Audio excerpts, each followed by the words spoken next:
এই ফাইজলামি মার্কে কথাবার্তা যারা বলবে সমাজ থেকে বয়কট করে দিবেন, একটা সামাজিক প্রতিবাদ গড়ে তুলবেন। এই শব্দগুলো সস্তা করতে করতে যাকে তাকে যা ইচ্ছা তাই বলে বেড়াচ্ছে। ধর্মের কথা, ইসলামের কথা বললেই মানুষ সন্ত্রাসী হয়ে যায়। আমরা কি শান্তিপূর্ণ পরিবেশের মধ্যে অশান্তি সৃষ্টি করতে চাই? কোশ্চিন কালেও নয়। কিন্তু আপনার ছেলে, আমার ভাই, আপনার বোন নামাজ পড়বে না কেন? নামাজ পড়লে কি মানুষ খারাপ হয়ে যাবে?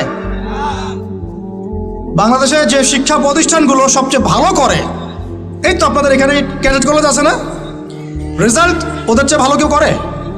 দেখেন প্রত্যেকটা স্টুডেন্ট যাদের নামাজ ফরজ নামাজ পড়ে ঠিকঠাক মতো, 5 ওয়াক্ত নামাজ টাইম টু টাইম পড়ে, 5 ওয়াক্ত নামাজ তারা টাইম টু টাইম পড়তে পারে, ফিজিক্যাল এক্সারসাইজ করে, খাওয়ার সময় খায়, খেলার সময় খেলে, ঘুমের সময় ঘুমায়, পড়ার সময় পড়ে, তারা ভালো করে না?